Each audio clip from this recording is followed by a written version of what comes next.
Renato Silva Silva me dá de participar do seu programa de Memórias Paranaenses, ao mesmo tempo compartilhando esse momento com dois dos maiores amigos que eu tive na vida, desde os bancos acadêmicos, Darcy Nasser de Mello e Antônio Lopes de Noronha. Eu nasci em Curitiba em 16 de julho de 1937, na rua 15 de novembro, numa casa modesta, frente de material, fundos de madeira, filho de Jorge Manuel Caran e de Maria Mafuz Caran. Não posso deixar de relembrar a minha escola primária, que o tempo não apagou.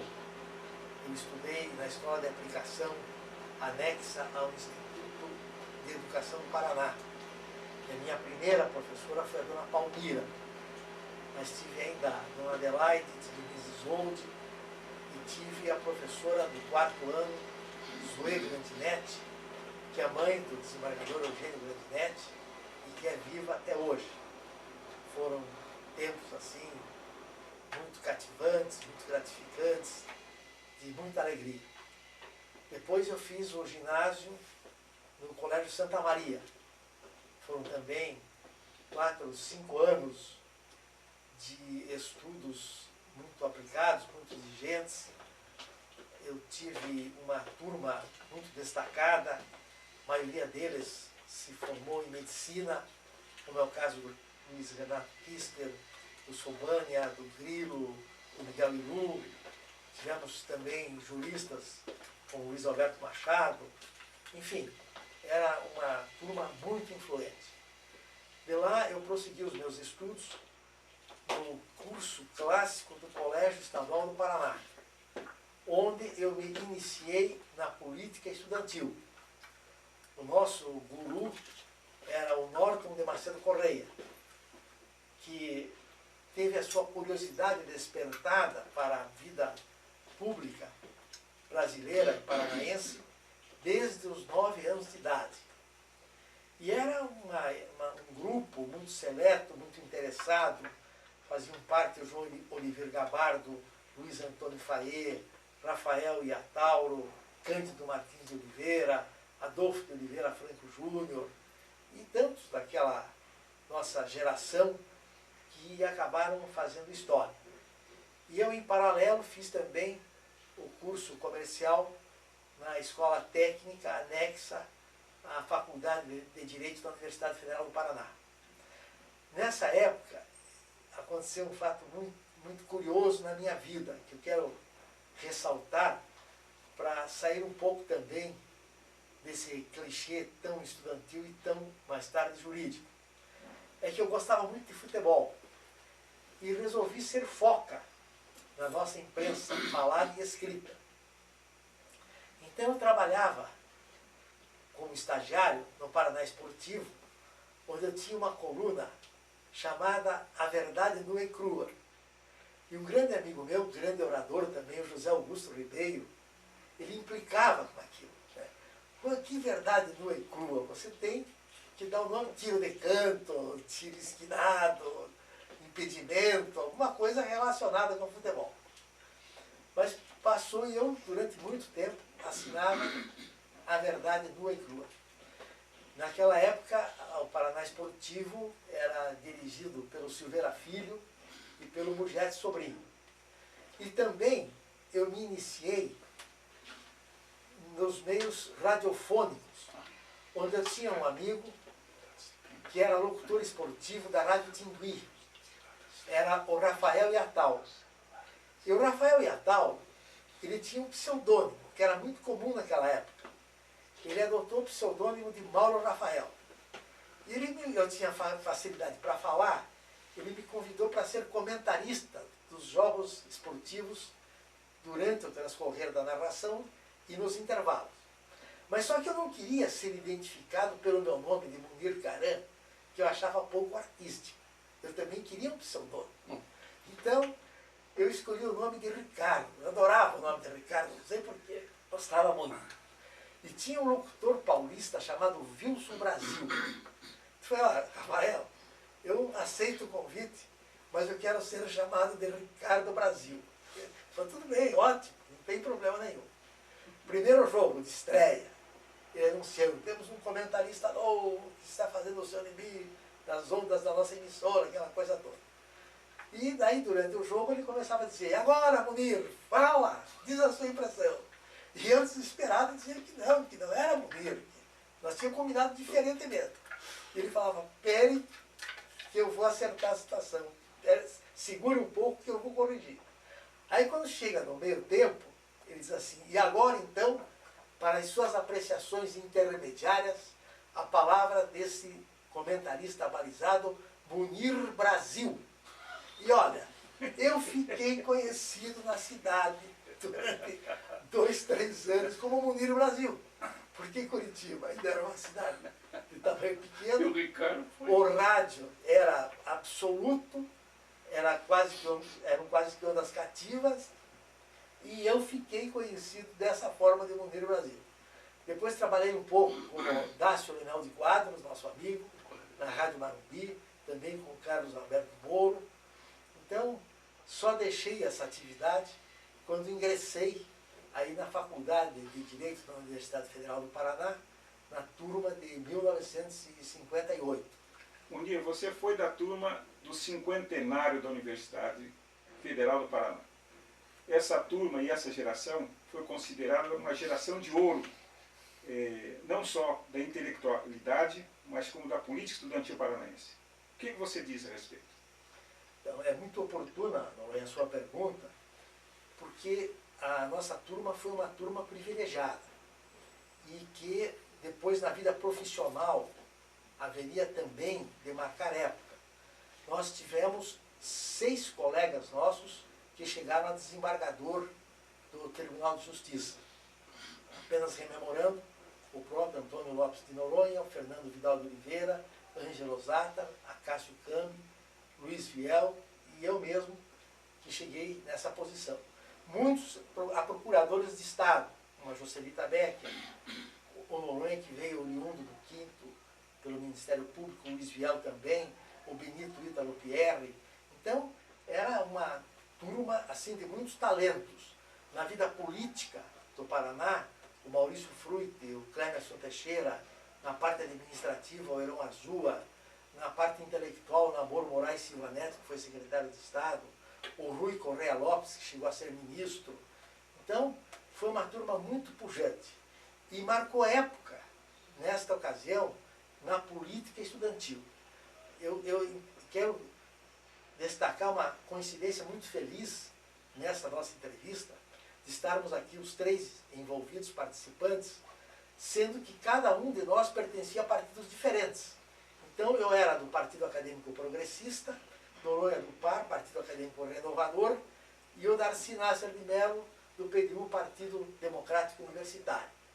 Eu tive a ocasião de ser eleito no primeiro ano orador do CAS, e no terceiro ano, o que quebrou a tradição de nunca um terceiro-anista ser presidente, e eu fui eleito presidente do CAS no terceiro ano, disputando uma eleição duríssima, com outro elemento muito destacado dos nossos tempos, que foi o Edésio Franco Passos. E fui sucedido depois, no 4º ano, pelo Noronha. Então, foi outro tabu que a nossa turma quebrou, ao, em 2 anos sucessivos, eleger 2 presidentes do Centro Acadêmico Hugo Simas. E o que marcou a nossa passagem por lá, pelos bancos acadêmicos, foi um fato na história do Brasil muito significativo, que foi a renúncia do Jânio Quadros. O Jânio renunciou e o João Goulart estava na China e os militares não queriam deixar que ele assumisse o poder. Então, eles fizeram uma blindagem impedindo o João Goulart de voltar ao Brasil. E nós, então, participamos de um movimento pela legalidade, reclamando a posse do vice-presidente como o resultado natural de um processo democrático. E naquela ocasião, a 5ª Região Militar, com sede aqui em Curitiba, ficou em cima do muro, ela não se definia. Não sabia se apoiava o 3º Exército, que ficou a favor da posse, lá em Porto Alegre, ou os demais exércitos, ou Marechal Denis, que era contrário à posse do João Goulart. E foi interessante, porque numa daquelas nossas ações tresloucadas, colegas nossos resolveram tomar de assalto a Rádio Guaracá, para ler o manifesto nosso de apoio à posse de João Goulart. E ali chegou uma patrulha do Exército, comandada por um tenente, e perguntou quem era o responsável. E o nosso colega se identificou, acho que era o Mato Grosso, que estava estava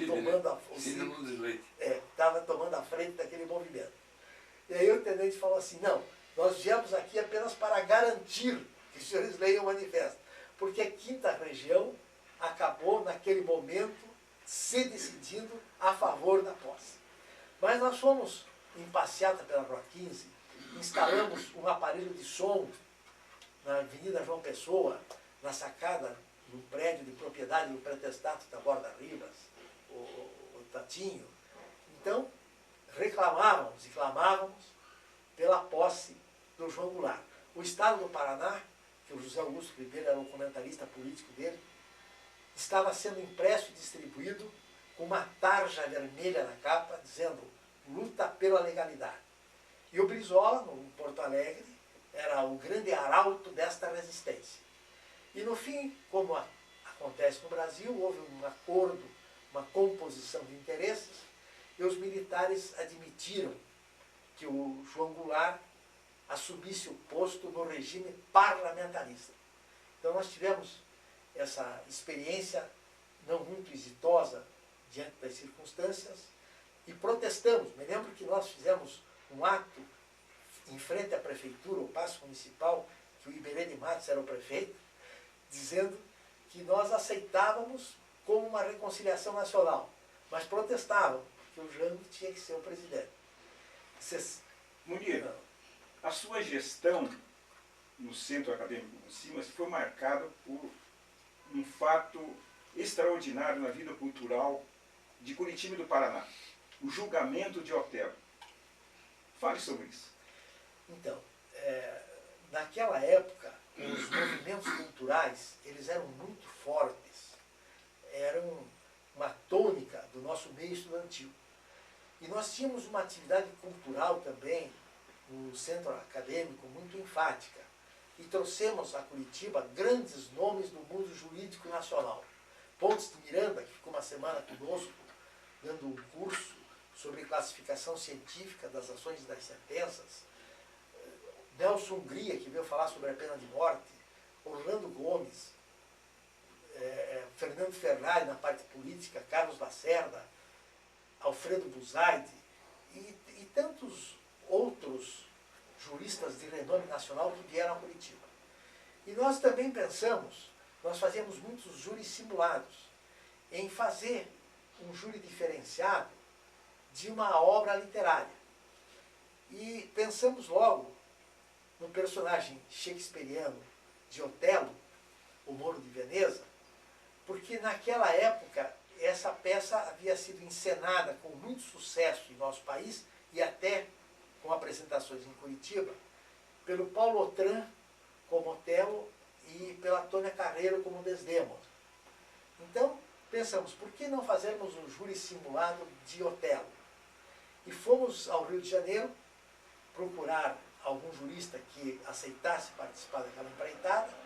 Conseguimos a aquiescência do Carlos de Araújo Lima e de retorno a Curitiba fizemos o convite ao professor Vieira Neto para a acusação. E escolhemos como local o ainda inacabado Teatro Guaíra, com aquele seu aspecto sombrio de uma obra em construção, com tapumes de madeira, com degraus ainda sem as cadeiras para se sentar, mas tudo aquilo criava um certo ambiente favorável ao julgamento de uma história medieval. E convidamos o Vieira Neto, nosso professor de civil, mas também grande penalista, para fazer a acusação. E foi um grande sucesso. Paulo Otran veio também participar na pele do réu Otelo. E durante o julgamento ele recitou vários monólogos. O último deles notável, como se o Shakespeare houvesse, há 500 anos atrás, previsto aquele epílogo e a apresentação apresentação da sua peça como júri simulado. Então foi muito interessante. 50 anos depois, os acadêmicos de direito me procuraram para reeditar o julgamento de Otelo. E eu, honestamente, eu fiquei muito receoso. Falei, meu Deus, já se passaram 50 anos. Não é? É tão difícil organizar uma apresentação desse tipo, onde a linha tênue que separa o ridículo do emocional é tão assim, frágil. Fiquei com receio, mas eles estavam animadíssimos. E nós acabamos contando com a colaboração determinante do professor René Ariel Dotti. E repetimos o espetáculo no mesmo local, Teatro Guaíra, para 2.200 pessoas. E, para surpresa nossa, uma semana antes, os ingressos estavam todos esgotados. A acusação ficou a cargo do Técio Lins de Silva, filho do ministro Evandro Lins de Silva, e a defesa do Jacinto Coutinho. Foi uma outra noite assim memorável, marcante, e que serviu para mostrar que as paixões humanas, elas não são abaladas pelo tempo. Elas permanecem muito atualizadas e sempre mexem muito com a fantasia e com as emoções das pessoas. Bonito. Essa história acadêmica é cativante, principalmente por nós três aqui, eu, Noronha e você, de partidos diferentes, mas muito amigos, e temos gratas recordações daqueles momentos maravilhosos que passamos na política acadêmica. Mas eu quero transportar agora essa nossa entrevista para uma época que nos diz respeito e que também marca permanentemente a nossa vida, que é a passagem sua pelo Tribunal de Justiça do Estado do Paraná. Eu convivi com você, inclusive sempre me apoiando e substituindo quando eu era juiz do Tribunal de Alçada. E depois você veio para o Tribunal de Justiça. Mas eu quero a sua opinião sobre aquela passagem pelo Tribunal de Alçada. Esse tribunal querido, de gratas recordações, que fez um trabalho imenso em favor do Poder Judiciário do Estado do Paraná, por onde você passou. Na verdade, o Tribunal de Alçada deu uma contribuição muito grande ao Judiciário Paranaense, porque era um tribunal muito competente, muito ágil, muito desembaraçado, e veio desafogar bastante o acúmulo de serviços do segundo grau. Mas eu me lembro de algumas passagens do Tribunal de Alçada, e me permita lembrar, meu caro Darcy, eu ainda ontem assisti um programa do Supremo Tribunal Federal, onde eles entrevistaram um autor que falava dos crimes insignificantes e de como eles não deveriam ter repercussão penal.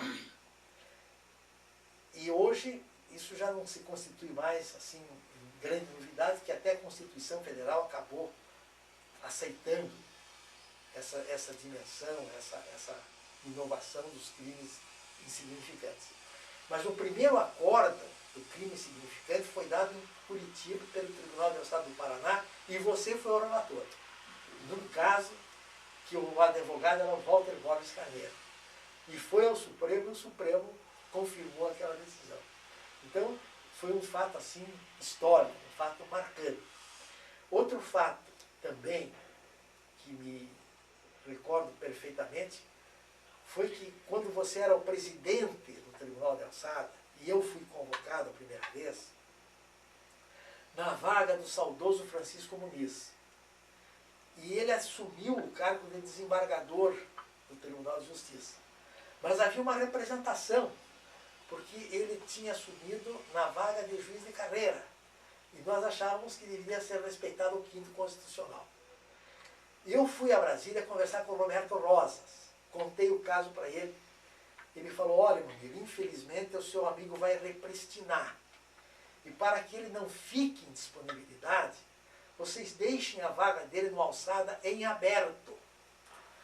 Aí voltei a Curitiba, falei com o Darcy e juntos fomos conversar com o Luiz Renato Pedrosa. E eu falei, desembargador Renato, não é porque eu estou na vaga agora desembargador Francisco Muniz que eu estou postulando isso. É apenas para evitar que ele tenha um desgosto muito grande de ter que repristinar e não ter onde ficar. E o Renato foi muito compreensivo, extremamente compreensivo. Disse, não, eu não vou preencher essa vaga até que o Supremo decida.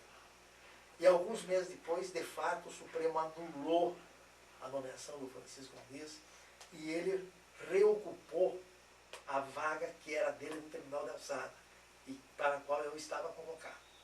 Então, foi um ato muito singelo, muito simples, porque ele assinou o termo de posse no Alçada pela manhã e depois, pela tarde, ele foi escolhido novamente desembargador no cargo de, então, quinto constitucional. Mas também é interessante que nesse período que eu fiquei convocado, Darcy, por você no Tribunal de Alçada, eu não tinha assessor. E o filho do Milton Luiz Pereira, o Celso Tarso, tinha voltado de um estágio na Alemanha. E, logicamente, nos primeiros dias não tinha onde ficar. Então eu fui falar com você, falei, Darcy, eu não sou juiz titular da Alçada, sou só convocado, mas será que eu não tenho direito a um assessor? E você me falou, claro, Munir, tenho muito prazer. Quem é que você quer trazer como assessor? Eu, filho do ministro Milton Luiz Pereira. Então, indique que eu vou fazer a nomeação. E, para surpresa minha, o Milton não concordou. Falou, não, meu filho não fica bem, depois vão dizer que é por influência minha. Mas, Milton, eu não te consultei antes. Estou tomando essa iniciativa por conta própria, pelo talento e pela capacidade do Celso, que hoje é um brilhante diplomata de carreira. Exatamente isso que eu ia lhe perguntar. Ele é um brilhante diplomata e está por assumir, inclusive, agora uma embaixada, vai ser promovido, está fazendo uma carreira extraordinária. A demonstrar que o Milton Luiz Pereira olhava mais para a magistratura do que para a sua própria família. Era muito cioso da sua carreira e da sua posição. Mas ali no Alçada nós éramos uma família. Nós trabalhávamos em 4 na mesma sala, dispunhamos da mesma secretária, e nunca reclamávamos das condições de trabalho. No nosso tempo nós tínhamos um compromisso muito sério com o jurisdicionário. Apesar das dificuldades que nós enfrentávamos, nós nunca deixamos de cumprir a nossa missão, a nossa tarefa, que era a de fazer justiça, não obstante as dificuldades da carreira. Munir, e o magistério? O magistério era a minha vocação primeira, minha grande vocação. Eu fui professor no Colégio Comercial de Campo Mourão durante 6 anos e depois fiz concurso público para a Universidade Estadual de Maringá, curso de Direito, e ali eu lecionei durante mais 12 anos. E fiquei mais 10 anos à disposição da Faculdade de Direito da Universidade Federal do Paraná. Mas realmente o magistério nos reenergiza, ele renova as nossas forças, esse contato com a juventude, ele é uma coisa muito gratificante. Nós não podemos imaginar aquilo do que os jovens são capazes se a eles for dada a oportunidade. Eu não era professor de monólogos, de dar aulas cansativas e de não dar oportunidade aos alunos. Eu fazia grupos de estudos, fazia grupos de trabalhos, fazia com que eles próprios fizessem suas pesquisas e, durante determinadas atividades, eles fizessem exposições das matérias que eles tinham estudado. Eu instituí um programa de bolsas de estudos na Faculdade de Direito, através de convênios com as entidades seguradoras. Então, todo ano, nós distribuímos 8, 10 bolsas de estudos, de 1 a 3 salários mínimos, e com isso nós chegamos a editar uma coleção sobre seguros, Seguro em Debate, de 6 volumes, reconhecida a nível nacional, e produto do trabalho dos nossos alunos de graduação.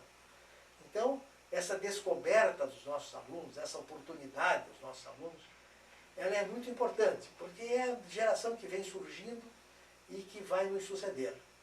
Por falar em alunos e tribunal de alçada, não poderia deixar de fazer uma referência ao nosso CEDEP, o Centro de Estudos e Pesquisas, do qual eu fui o primeiro presidente, e por diversas vezes fizemos muitos seminários, muitos eventos, e é uma pena que o CEDEP tenha sido extinto, porque ele deu uma contribuição importante, cultural também, não só a nível dos magistrados, mas também como a nível do mundo jurídico de uma forma geral.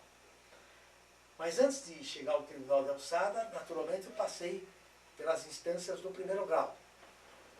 O ano de 1970 foi um ano muito importante para mim, porque eu me casei no mês de janeiro, em setembro nasceu a minha filha, e em novembro eu fiz concurso para a magistratura e tomei posse como juiz de direito da comarca de Goiôerê, onde eu fiquei 6 anos judicando.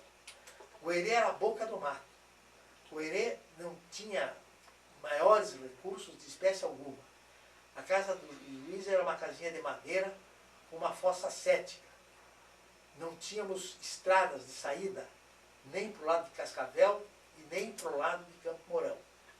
Então, era uma região muito distante, quase abandonada do Paraná, embora riquíssima pela sua grande produção agrícola.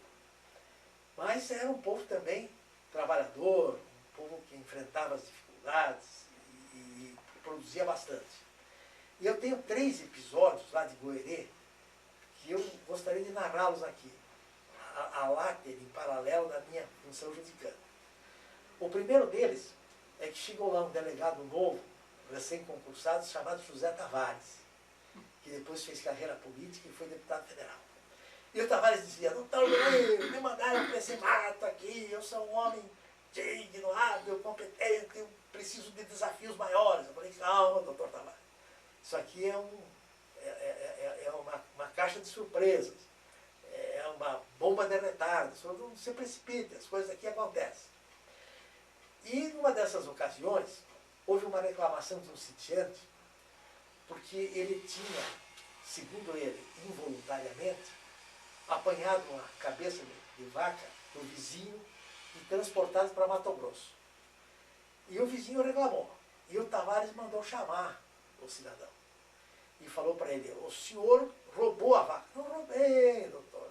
Foi um engano, foi um equívoco. O senhor tem 24 horas para devolver a vaca. Doutor, eu não posso, ela está no Mato Grosso. O senhor me diga o que eu tenho que fazer, que eu reparo o dano que eu causei.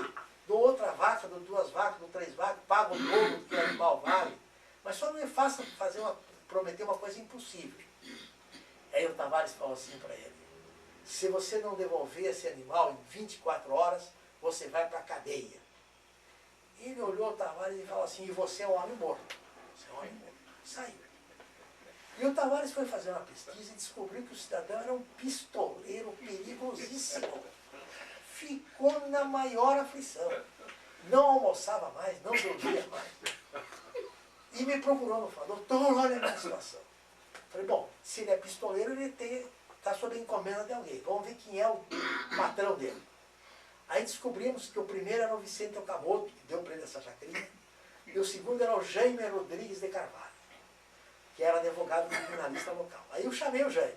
Doutor Jaime, situação difícil, aflitiva, entre esse cidadão e o delegado José Tavares. E eu quero que o senhor interceda, eu sei que o senhor tem amizade com esse cidadão, para que isso se amane, se acalme e viremos a página.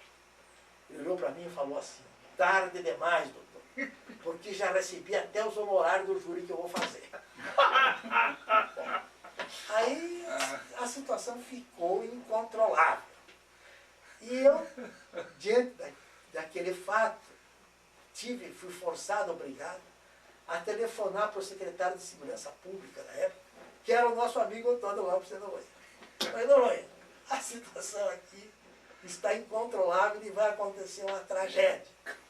Então eu peço que você remova o Tavares aqui para qualquer lugar, porque ele não pode ficar mais um dia aqui em Goiânia. Aí o Leme respondeu, olha, a seu pedido ele está removido. E ele saiu de Goerê só com a roupa do corpo.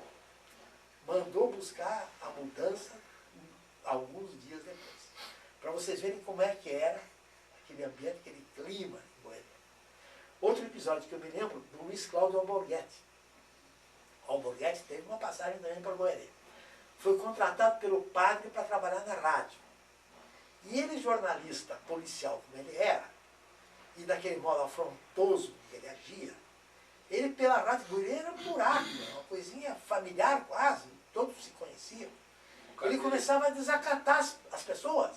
Fulano de tal, você é um desavergonhado. Beltrano, você é um vagabundo. Fulano, você é um covarde e tal. Havia fila de gente para matar o Alborguete, para ver quem é que dava o primeiro tiro nele. Ué.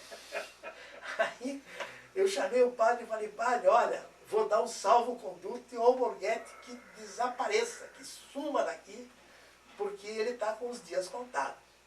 E aí foi que o Alborguete, às pressas também saiu, se mudou para Londrina, onde continuou trabalhando lá em Londrina, com o mesmo estilo que ele tinha na vida. E o terceiro fato foi um incidente que aconteceu dentro do fórum, com uma quadrilha de pistoleiros. Eram o Zé Elias, o Cascavel e o Ramiro Palumbo. E esse Zé Elias se desentendeu com o promotor de justiça, que era o Rude de Oliveira. E ele falou para o Rude, eu vou voltar e vou te matar. E vou te matar. Eles foram transferidos para Curitiba. E nessa serra aqui de Ponta Grossa, quem chega em Curitiba, eles conseguiram dominar o sargento João, que era o motorista, capotaram a Rural Willis e os três fugiram. E qual não foi a nossa surpresa quando eles reapareceram em Goerê e vieram para matar o Rude. A cidade entrou em pânico. Volta e meia me ligavam, eles estão indo para o fórum, fecha o fórum, aquela coisa toda. E muitos nos aconselharam a fugir da cidade. Aí eu falei com o Rude, se nós fugir da cidade, é o fim da justiça aqui, da segurança.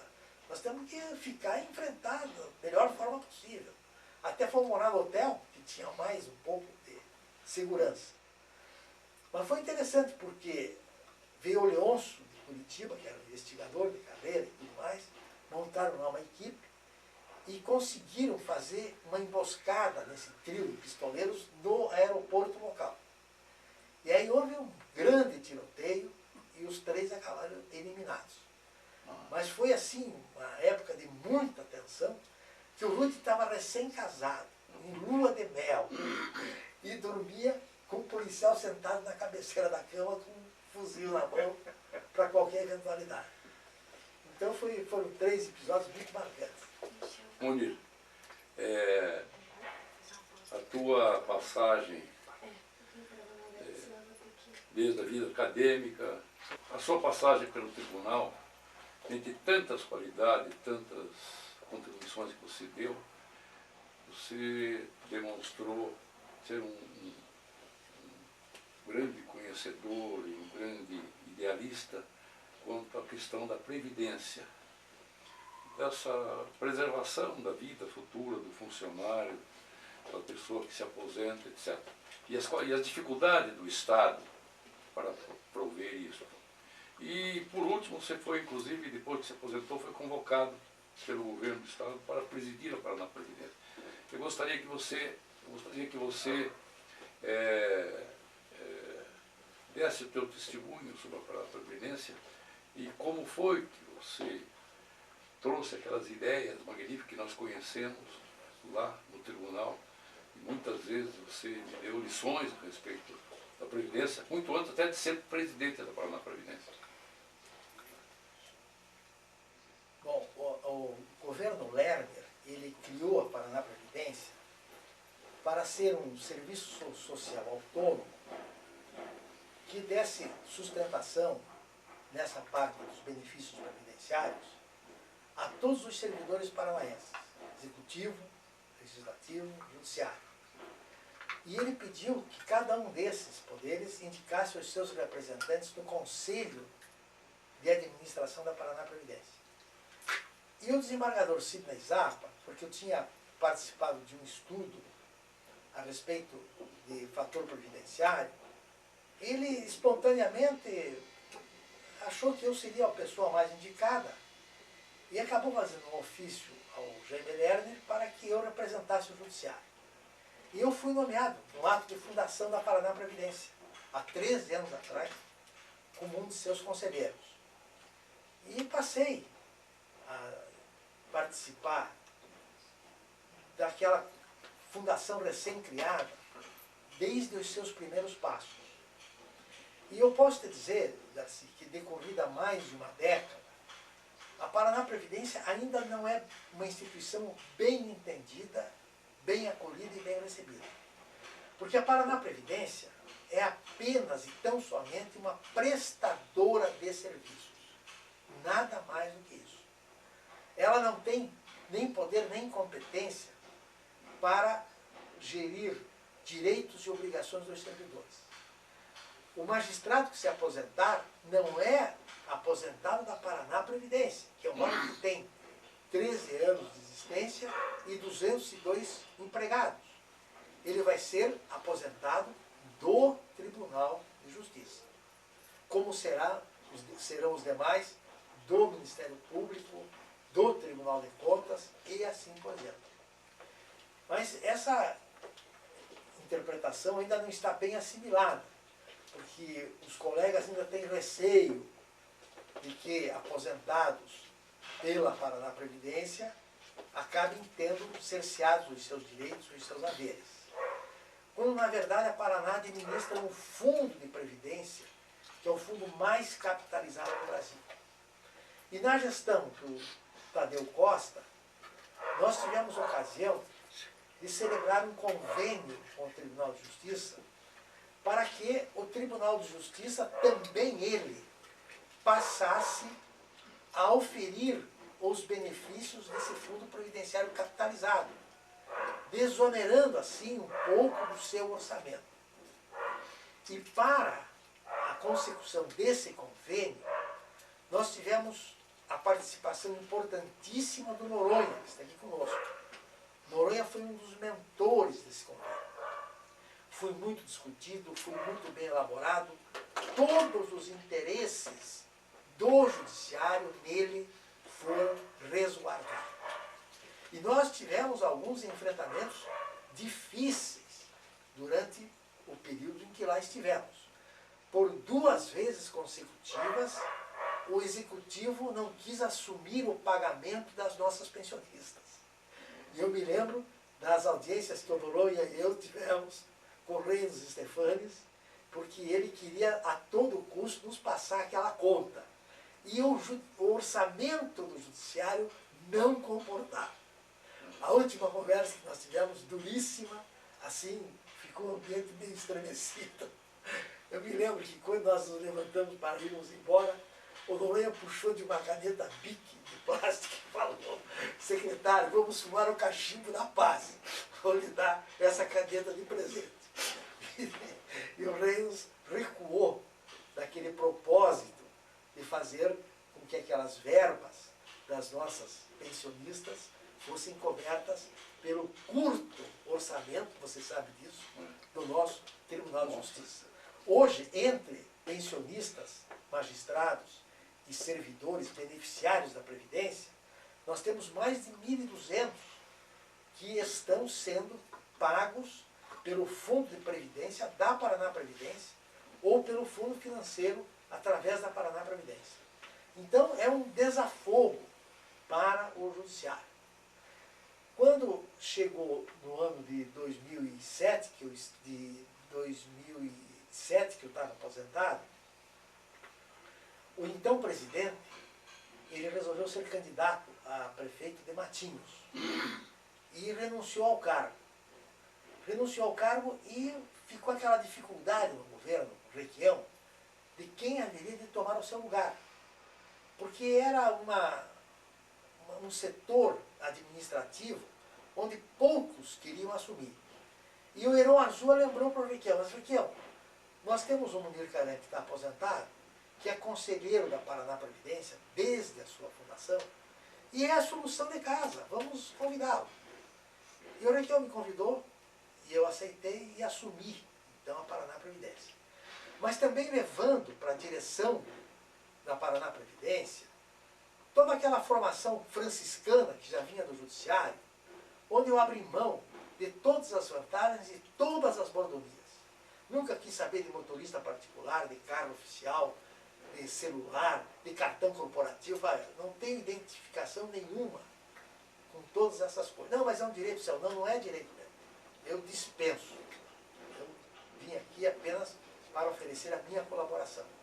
E fiquei 2 anos e meio à frente da Paraná Previdência. Fizemos um trabalho muito bonito lá dentro, modéstia à parte, com 10 metas a serem alcançadas. Entre elas, o recadastramento, que era muito importante, a interiorização da Paraná Previdência, a recuperação dos nossos imóveis, o novo plano de custeio, porque a Paraná Previdência, ela tem o maior fundo de previdência capitalizado do Brasil. Deixamos lá 6 bilhões de reais. Mas o plano de custeio ainda é o de 13 anos atrás. Então é um plano envelhecido e superado. E que traz 2 graves problemas. O primeiro é a dívida do governo do Estado com a Paraná Previdência, que hoje passa dos 4 bilhões. E o segundo é o desequilíbrio atuarial, que também é crescente, estava já em quase 3 bilhões de reais. E isso só se resolve com o novo plano de custeio. Depois de 1 ano e meio de trabalho, deixei o plano prontinho na Assembleia Legislativa. Mas, infelizmente, no final do governo Tessuti. E o governo atual, quando assumiu, a meu ver, teve uma iniciativa equivocada de retirar a mensagem da Assembleia. E ficou de reenviá-la, o que não fez até hoje. Então, certamente, passado mais de 1 ano, o balanço de 2011 virá com os seus números agravados. Mas é uma experiência muito importante a nível nacional, porque é uma demonstração de que é possível um fundo capitalizado manter um benefício previdenciário pelo último salário, pela última remuneração, pelo benefício definido. Dispensando agora essa nova mensagem do governo federal que quer criar um fundo complementar fixando o teto da Previdência para todos os servidores. Ou seja, transferindo o risco que é do Estado para o servidor. Então seria importante que o Paraná tivesse o cuidado de aprimorar esse organismo, melhorar esse organismo, porque isto, para mim, é uma conquista importante dos nossos servidores e traz muita tranquilidade, porque eles, pelo menos ao se aposentarem, se não levarem mais nada, conservarão o valor do seu último salário. Munir, você sempre se destacou na parte cultural, tanto da universidade, como do Tribunal de Alçada, do Tribunal de Justiça, no Centro Acadêmico Hugo Simas. Me diga uma coisa, por que são tão escassos os seus trabalhos publicados? Ou seja, por que você não publicou livros com mais frequência, dando ou repartindo esse seu conhecimento, esse seu talento com todos nós? A atividade cultural, ela exige bastante, envolve também uma certa responsabilidade, e eu pude exercê-la na medida do possível.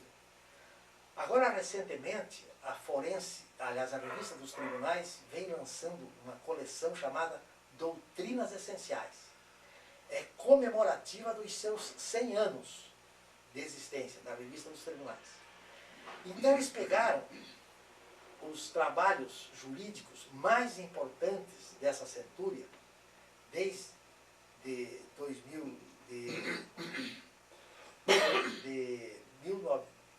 100 anos atrás, 1900 até 1912 até 2012. Eles pegaram, selecionaram os melhores trabalhos, e ali tem obras do Clóvis de Vilacqua, tem obras do Carlos Mário da Cunha Pereira, Moreira Alves, enfim, uma antologia jurídica. E, para alegria minha, eu tive 7 trabalhos meus selecionados e que fazem parte dessa coleção. Eu acho que sou um dos pouquíssimos paranaenses que teve esse reconhecimento. É uma coisa assim que eu levo com muito orgulho, e até quando eu releio esses trabalhos, fico pensando se foram mesmo por mim escritos, se eu tive toda aquela capacidade para produzir aquelas obras.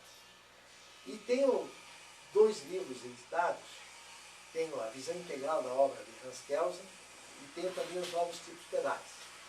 Então, vamos assim dizer, foi uma atividade mais de garimpagem, onde eu procurei conjugar a minha ação como juiz e como professor para poder produzir alguma coisa. O que eu quis dizer, Munir, é que você, com o seu talento e com a sua capacidade, poderia ter escrito muito mais.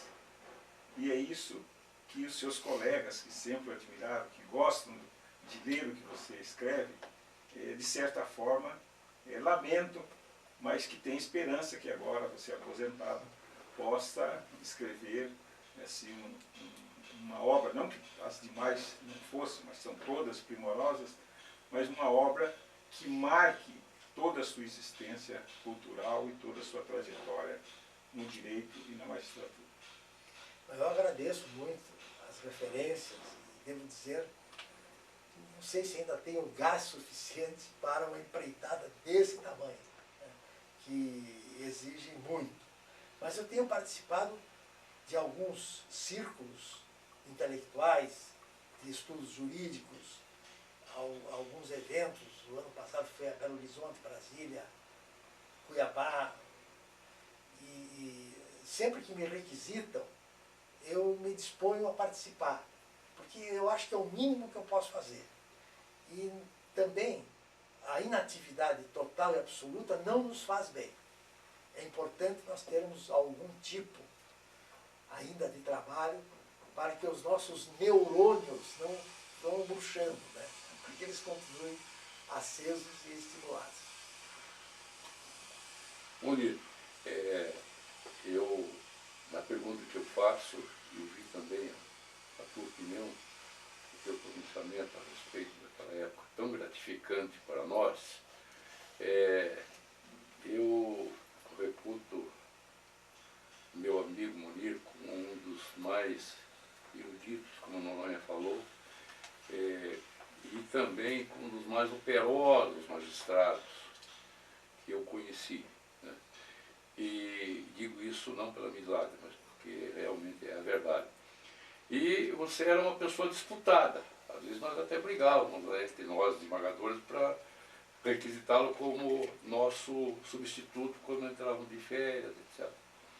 E eu tive uma ajuda imensa tua. Você foi uma pessoa que me ajudou muito, me substituiu nas horas mais difíceis, minha e tal. E eu queria que você desse o teu depoimento para a tua passagem nessa época da substituição, que você substituiu não só a mim, mas muitos outros desembargadores no tribunal, antes de ser desembargador nomeado definitivamente. Então, eu me lembro que naquela ocasião houve no Paraná um movimento que eu acredito até que fosse pioneiro de se criar a substituição de segundo grau. Havia uma resistência muito grande a isso, porque achavam que seria, de certa forma, uma quebra de padrão, a participação no quórum de outros magistrados, de outras instâncias e de outros tribunais, que viriam, de certa forma, a trazer um pouco de insegurança jurídica. Mas o serviço foi se acumulando de uma tal maneira que se tornou impraticável a prestação jurisdicional sem que houvesse um apoio extra, dado por próprios magistrados que eram convocados. E aquilo ali, para mim, foi uma escola, na verdade. Eu aprendi muito. Eu constatei que, apesar de eu ter feito uma carreira muito grande pelo interior do Estado, eu só cheguei a ser conhecido do tribunal quando das minhas primeiras convocações. A primeira delas foi do Onésimo Mendonça de Anunciação. Então, ele saiu de férias e me colocou para o Tribunal de Alçada. Corria o ano de 1991, março de 91. Então eu pude substituir o Tribunal de Alçada. No primeiro grau, né? No primeiro grau. Eu era juiz titular da 8ª Vara Civil. E depois, mais no final do ano, foi um episódio muito interessante. Um grande amigo meu, o Ivan Ordini Rigg, desembargador, talento, um grande processualista, me convidou para ir no gabinete dele. Munir, vem aqui no meu gabinete. Eu fui. Era o último gabinete do corredor do lado direito, pequeno gabinete até. Ele falou, Munir, senta aqui na minha cadeira. Eu falei, Ivan, o que é isso? Vou sentar na tua cadeira? Não, quero que você sente. Eu, mas Ivan, não, senta na minha cadeira. E ele me mostrou todo o funcionamento do gabinete. As funcionárias que trabalhavam com ele, as fichas que ele tinha, essa coisa toda. As fichárias dele. Eram impecáveis. E foi com ele que eu aprendi a fazer os acordos. Eu até o final da minha carreira mantive o mesmo estilo de fazer os acordos. Eu fazia o dispositivo no início do acordo. O Pacheco Rocha dizia assim para mim, você começa pelo fim. Eu falei, mas o Supremo é assim, e eu aprendi dessa forma com o Ivan Ordini. Aí eu falei, mas Ivan, tudo bem, eu fico feliz, nós éramos já amigos desde os tempos colegiais, da faculdade, e você me convidar para vir aqui conhecer o teu gabinete. Mas qual é a razão disso? Vamos unir. Se houver necessidade de me afastar da magistratura, eu quero que você ocupe o meu lugar. Eu falei, pelo amor de Deus, não fale assim, Ivan. Não, estou apenas prevenindo. Tá bom. E parou a conversa por aí. E algum tempo depois, infelizmente, ele foi acometido de uma doença muito grave.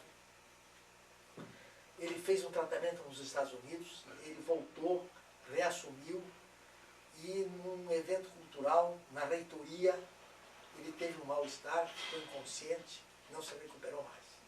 E a Rosi, que era a secretária dele, foi falar com o desembargador Renato Pedroso. E disse para ele, desembargador Renato, que era o presidente do tribunal, é desejo do desembargador Ivan Rigg que ele seja substituído, nessa eventualidade, pelo Dr. Munir Caramba.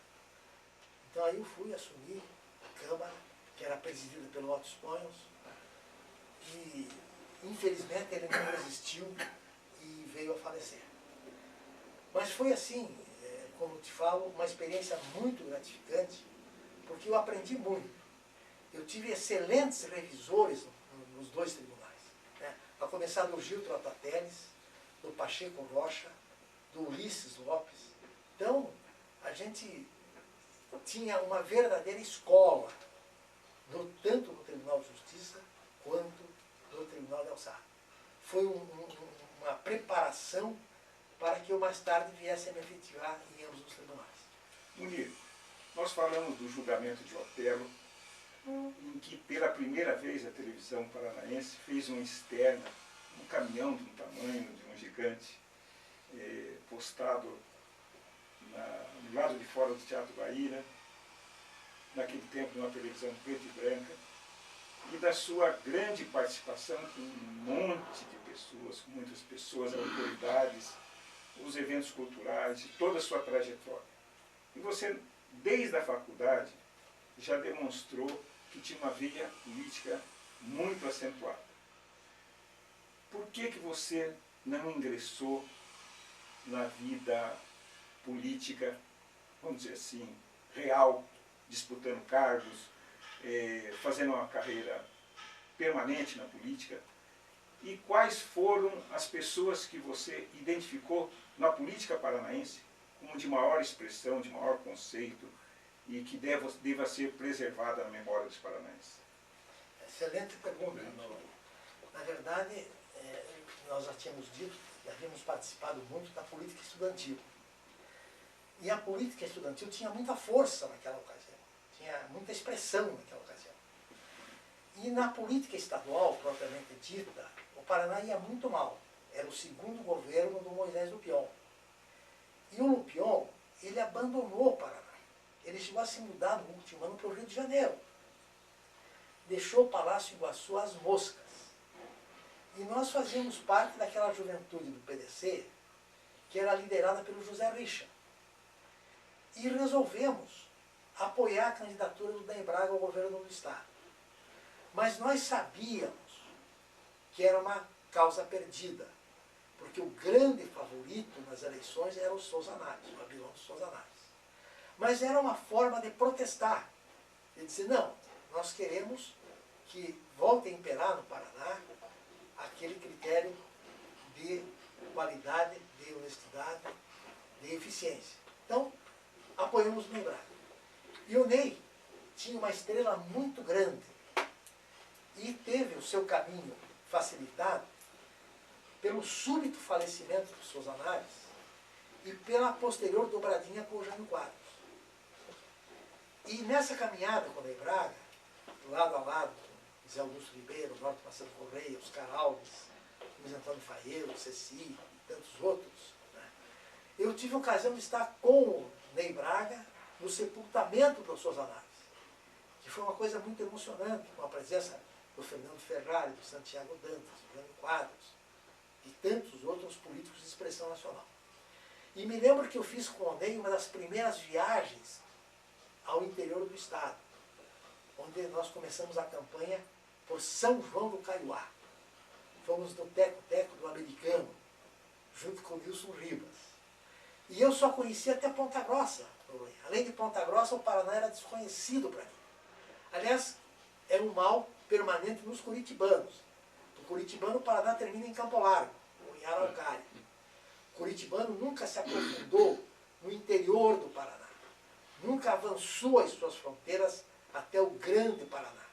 E o resultado disso é que as terras mais férteis e mais ricas do mundo, a Mesopotâmia do mundo, que entre os vales do Piquiri e do Ivaí, foi colonizada por não curitibanos, por gaúchos, por mineiros, por nordestinos, e assim por diante, paulistas. É uma riqueza imensurável que os curitibanos não souberam aproveitar. Então, quando o avião se aproximou de São João do Caiuá, que eu olhei a linha do horizonte, se perdia de cafezais. Para mim, fazendo de café tinha o tamanho de um campo de futebol. Meu Deus do céu, o horizonte não tinha mais fim.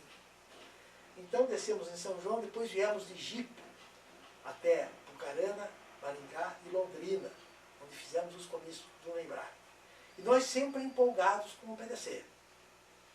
Fui advogar em Campo Mourão através do José Richa, que me indicou para o Armando Queiroz de Moraes, um grande político paranaense, homem de muito respeito, homem que eu quero muito bem, admiro demais. Foi deputado 2, 3 vezes, foi presidente da Assembleia, chefe da Casa Civil e conselheiro do Tribunal de Contas. E ali eu fui secretário do PDC. Nós sempre com aquela animação, com aquela vibração, essa coisa toda. E o Armando foi quem convenceu o Milton a ser candidato a prefeito, porque o Milton não queria. O Milton tinha a maior banca de advocacia da região. Teve que fechar o escritório para poder depois assumir o cargo de prefeito. Então estávamos todos nós assim, muito empolgados com a eleição do Ney e o seu primeiro mandato. Mas daí surgiu um fato novo. Eu ainda continuei um pouco mais na política, fui eleito vice-prefeito de Campo Mourão, que foi a Revolução Militar de 64.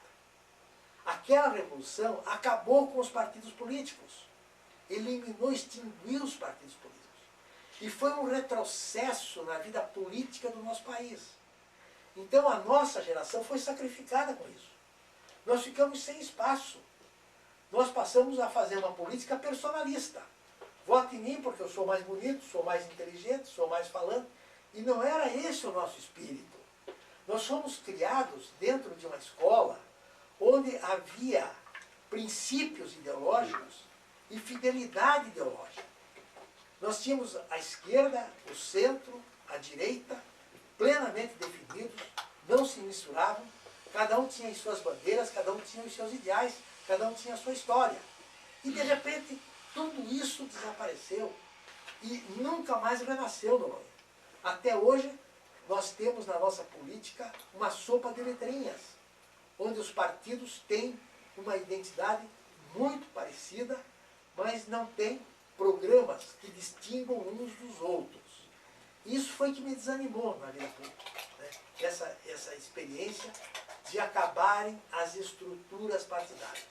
E aí também eu digo, não vou mais prosseguir nessa política personalista do eu mais eu, porque nós nunca agimos dessa maneira.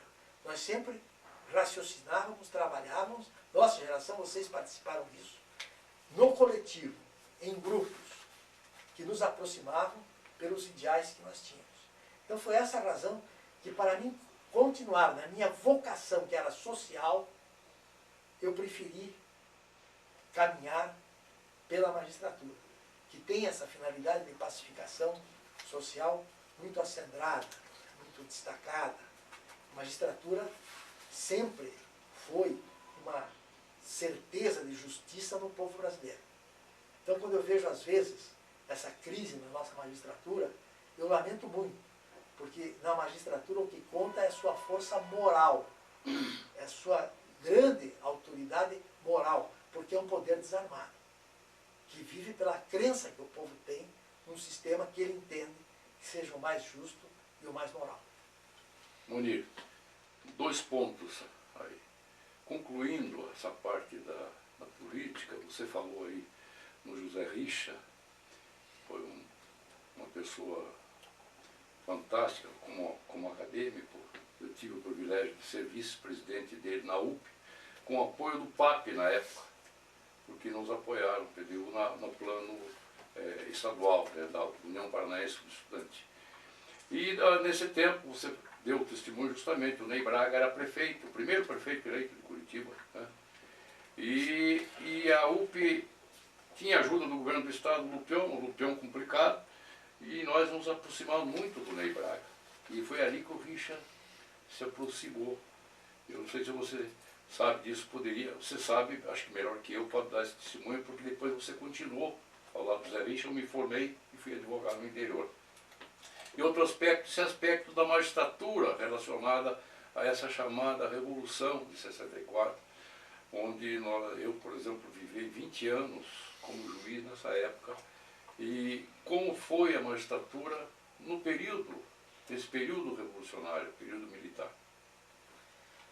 Foi um período bastante difícil, Darcy, e até a sua pergunta é muito oportuna, porque eu vou revelar um episódio que aconteceu nesta época em Campo Mourão. Nós tínhamos um juiz em Campo Mourão, chamado Joaquim Eusébio de Figueiredo. E eles fizeram uma armação em cima do Dr. Joaquim para dizer que ele estava vendendo sentença. E de repente veio uma patrulha do exército, prendeu o juiz de direito da comarca e removeu-o compulsoriamente para Londrina, onde ele ficou incomunicável. Aí foi feito um inquérito e tudo mais, para que fossem apurados os fatos, e eles acabaram não comprovando qualquer desonestidade por parte do Dr. Joaquim. E o Dr. Joaquim, como voltar à comarca naquela situação, totalmente desmoralizado? Aí o Milton Luiz Pereira, que era prefeito, veja bem, prefeito de Campo Mourão, me chamou. Disse: Munir, vamos ter que desagravar o Dr. Joaquim. Veja, em plena Revolução, eu estou falando de 65, 66, juiz preso pelo exército. Eu falei: Aí 5. Milton, e agora, Milton? Né? O que você pretende fazer? Quero conceder ao Dr. Joaquim o título de cidadão honorário de Campo Mourão em praça pública. E você vai ser orador, vai falar em nome do município. Então, quando ele foi solto, a Câmara se reuniu e, em desagravo à prisão dele, concedeu-lhe o título de cidadão honorário. E no dia da entrega, eu fui falar em nome do município. E o Newton Bussi, amigo nosso, falou: não, porque isso não pode passar em branco, porque além do ato do desagravo, nós temos que deixar registrado nos anais da nossa Câmara as razões pelas quais nós estamos concedendo esse prêmio para ele. E realmente foi uma cerimônia bonita. Eu citei o Rui Barbosa, que onde chega a força, a justiça e a liberdade saem pela janela, né? E o exército ficou muito frustrado com aquilo. E depois o Tribunal de Justiça ainda se excedeu nessa reparação e promoveu o Dr. Joaquim para Maringá. Aí eles instauraram um inquérito policial militar lá em Campo Mourão para passar um pente fino em toda a atividade jurisdicional do Dr. Joaquim. Civil, crime trabalhista, não pegaram absolutamente nada. Mas acabaram levantando irregularidades no cartório eleitoral. Alguns títulos concedidos a quem não tinha feito 18 anos de idade. E com base naquilo, por força do Exército, eles acabaram aposentando o Dr. Joaquim Eusébio de Figueiredo. Então eram momentos assim, né, traumatizantes.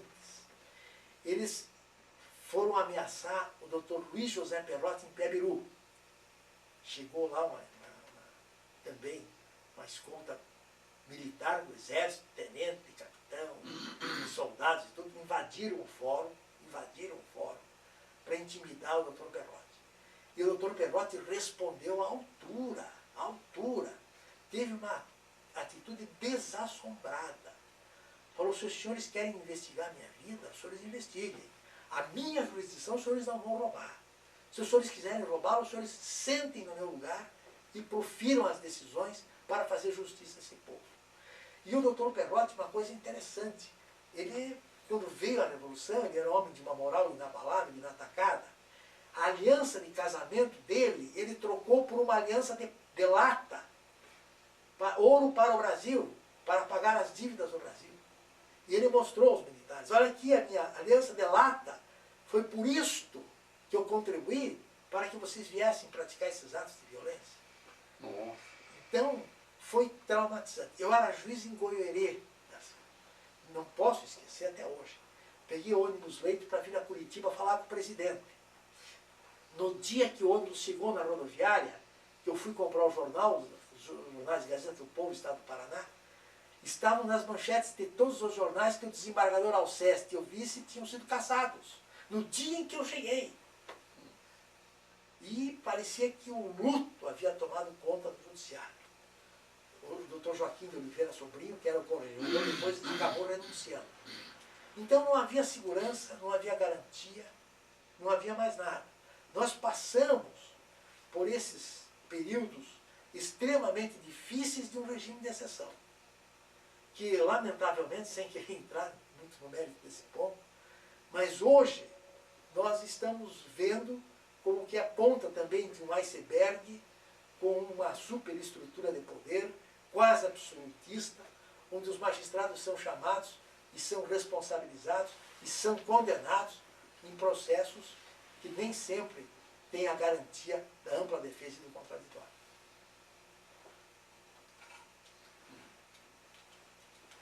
Munir, realmente aí você dá um testemunho da quão altaneira é a justiça, principalmente a nossa, paranaense, da qual nós participamos a maior parte da nossa vida.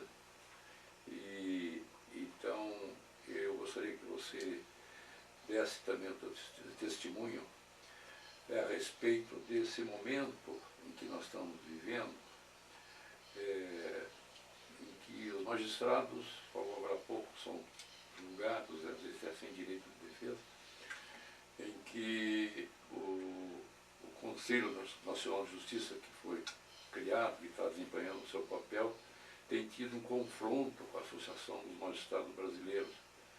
E nesses últimos tempos agora, um confronto até desgastante para a própria justiça brasileira. E vemos, às vezes, depoimentos de magistrados que, inclusive, dificultam o esclarecimento dessa situação, desse confronto, né? Magistrados que, às vezes, dão um depoimento criticando colegas, etc. Fiquei por tristeza minha esses dias de magistrado criticando a administração do atual presidente do Tribunal de Justiça. Então, eu gostaria que você desse depoimento a respeito, como se vê esse confronto entre a associação que representa os magistrados brasileiros e esse Conselho Nacional de Justiça. Eu gostaria, antes de responder, registrar a presença da minha filha, Fabiana Silveira Caran, que está aqui também assistindo ao nosso documentário, fruto do grande amor da minha vida, que foi a saudosa Vera Lúcia Silveira Caran, que me deu um netinho, que eu já falei, que é raio de luz no outono da minha vida. Cabelos dourados, o meu pesseguinho. Né? São as razões do meu viver. Mas é evidente que não há propriamente uma contestação ao Conselho Nacional de Justiça. A nossa Associação dos Magistrados Brasileiros tem deixado isso muito claro. Não se quer que o juiz seja impune, que o juiz não seja responsabilizado. Não é esse o problema. O fato é que quando se discutiu a criação do Conselho Nacional de Justiça, eles focaram muito naquela questão do controle interno ou do controle externo. E acabaram fazendo um órgão misto, com presença de magistrados e de representantes de outros segmentos sociais. E esqueceram de discutir a competência do CNJ. E com isso passou o regramento constitucional a dar a esse órgão poderes quase absolutistas. Agora, o importante que eu vejo é que, na verdade, o Conselho surgiu de uma forma muito rápida e muito agressiva, não dando tempo aos tribunais de se adequarem a uma nova realidade. Porque os tribunais estavam em descompasso com as políticas que o Conselho Nacional de Justiça procurava implementar. Havia conselheiros de outros segmentos que não os magistrados. Então nós estávamos despreparados. Então não houve um tempo hábil, um tempo suficiente para que os tribunais se instrumentalizassem. E é evidente que o novo modelo que eles estavam propondo nem sempre estava perfeitamente adequado à realidade dos nossos tribunais. E daí, para responsabilizar pelos desvios, entre aspas, que eles diziam que existiam, começaram a surgir iniciativas punitivas que representavam, no fundo, uma certa injustiça, porque era a contestação de toda a história de cada um dos nossos tribunais que nunca havia sido objeto de questionamento.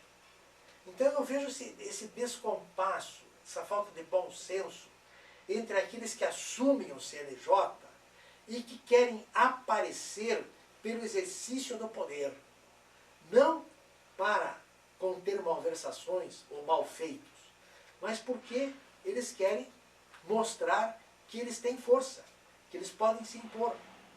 E isso naturalmente vem penalizando a magistratura, além de praticar distorções muito graves, como o esvaziamento dos poderes das corregedorias estaduais.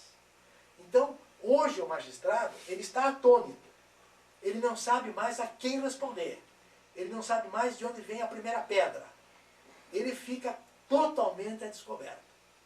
Então, eu vejo isso com muita frustração e, a meu ver, seria preciso, quem sabe, uma mudança na condução desses organismos que os fizesse mais aderentes à nossa realidade. Murilo, você enxergaria nessa atuação do Conselho Nacional de Justiça e da forma como ele foi composto pela Emenda Constitucional 45, como uma tentativa de se transformar ou de se implantar, melhor dizendo, um poder único no país, com desprestigiamento que já existe muito grave do Congresso Nacional, e agora desmerecer um poder que faz parte da essência da democracia brasileira? Meu caro Noronha, havia um debate há muito tempo, já no judiciário, de se fazer do judiciário um poder nacional e não fragmentado em função do nosso regime federativo. Então sempre havia essa tendência de se fazer uma centralização do poder judiciário a nível nacional. Mas veja como as coisas acontecem.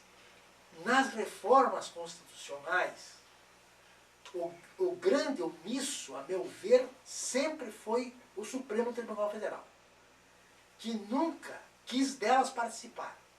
que achava que era um rebaixamento para o Supremo ter que discutir termos de reforma constitucional com deputados e senadores.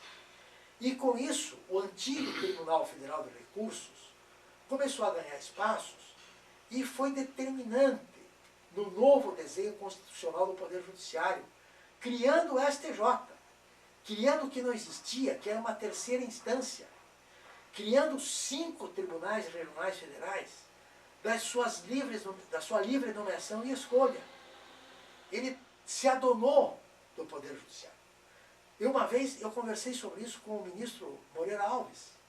Eu perguntei, mas ministro, o Supremo jamais deveria ter aberto mão das suas prerrogativas.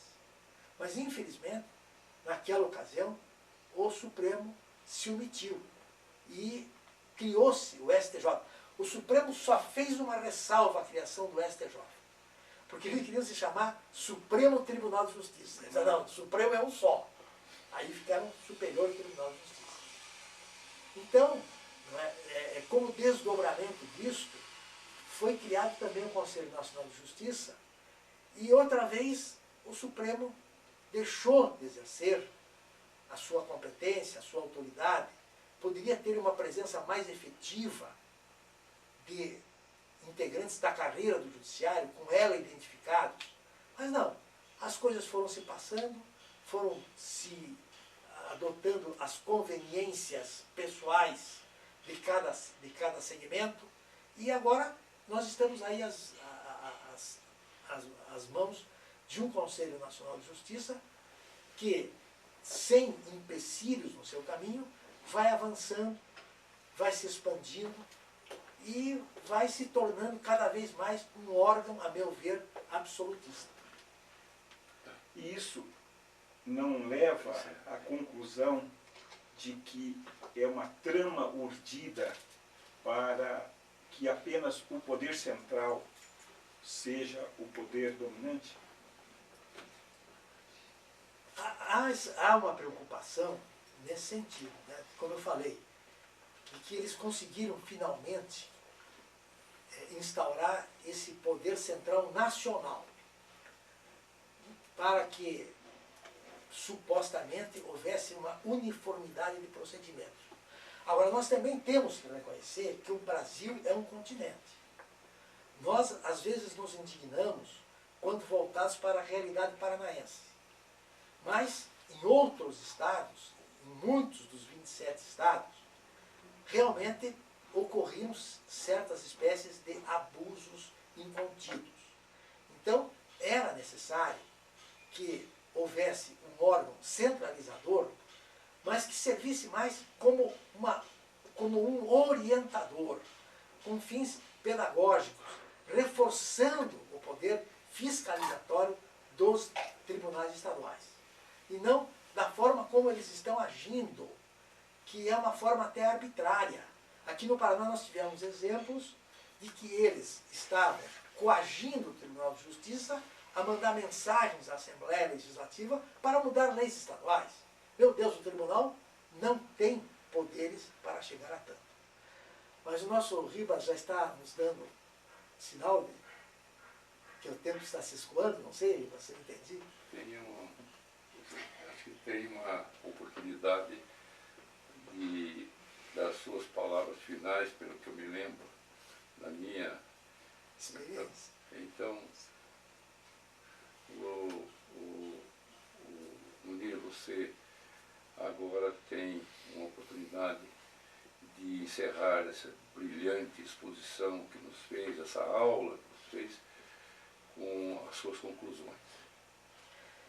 Então, Darcy, em janeiro de 1963, eu cheguei em Campo Mourão com uma mala de roupa e 30 mil reais no bolso.